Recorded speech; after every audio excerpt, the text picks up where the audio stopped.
We're joined now by Professor Mark Swilling, Co-Director at the Centre for Sustainability Transitions at the University of Stellenbosch. Professor, good evening to you, and thank you very much indeed for your time. We now have an angry former CEO. He's published a book, his version of events. We have an angry government minister who seems to be quite angry at this. He says there's nothing new. I worry there may be some important elements of race in all of this in our society as well for various reasons. Are we now at a stage where too many people are fighting and there's so much dust, it's almost impossible to know what's going on? Well, I must say, I do agree with the Minister that the notion of corruption at Eskom is nothing new. I published a report in 2017 called Betrayal of the Promise, How South Africa is Being Stolen. And a huge part of that report was about Eskom back in 2017, before Gupta Leaks, before the Zondo Commission report. So that's how long we've known about it. And as the Minister said, the real issue is who's doing anything about this. I mean, de Ruyter's claim that R1 billion a month is being stolen out of Eskom still means that state capture is definitely not over. So really that is the issue. But you're right, there's a big blame game here. Which is really, who should have done more to stop the corruption. But at the same time, we mustn't ignore the fact that actually, in terms of solving the problem of energy and load shedding, we're actually starting to make progress. There's alignment around, we can keep these power stations going for a little while, but not for very long. And we're going to build a whole lot of renewables. So there's agreement on that. That's solving the problem, but not the problem of corruption at Eskom. I mean, it seems that everyone's getting angrier and more frustrated about Eskom, and I understand why. Stage 6 load shedding is literally killing livelihoods. It's killing the economy. It's ruining everyone's hopes and dreams, frankly. Are you suggesting then that despite the anger that I think we all feel at the moment, there's actually very real progress? Something, finally, is actually being done?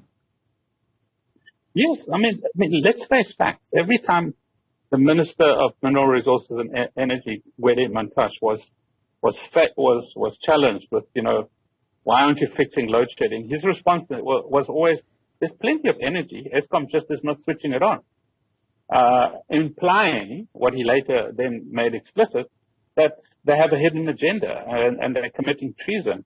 Well, the man accused of committing treason is actually recommended a strategy no different from the current Minister of Electricity, who is openly saying, yes, there's a problem with the power station. We're trying to fix it, but there is a problem, including corruption. He's saying it.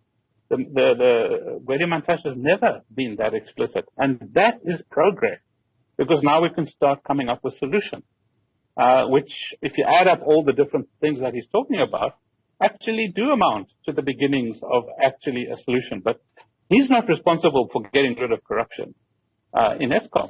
That's the security cluster. And they have done very little over the last couple of years, and they must be held to account. Within that is the claim that senior politicians are involved too, in particular. Excuse me.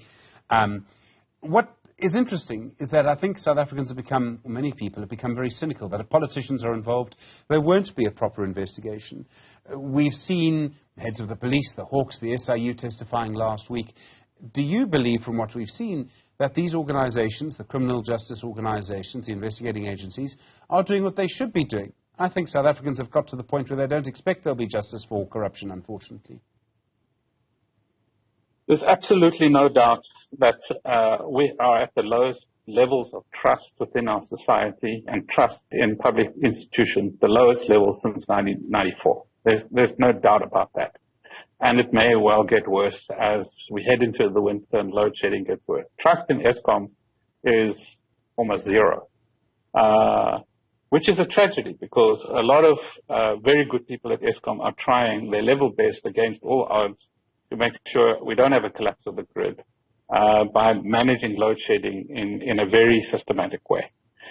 So it's deeply unfortunate that we've got to this position. It would help a lot if the security cluster demonstrated, together with the MPA, a deadly seriousness about going after the corrupt and the sabotagers in Eskom.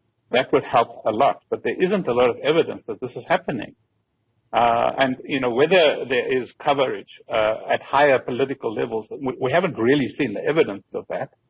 But, what the Zondo Commission demonstrated is that during the state capture years, during the Zuma years, people very high up in the political system were giving coverage to corrupt people and corrupt networks. So it's very difficult for the ruling party to deny that. I mean, they've said, the president said at the Zondo Commission, this happened on our watch. Those were his words. Professor Mark Swilling, thank you. Co-director of the Centre for Sustainability Transitions at the University of Stellenbosch.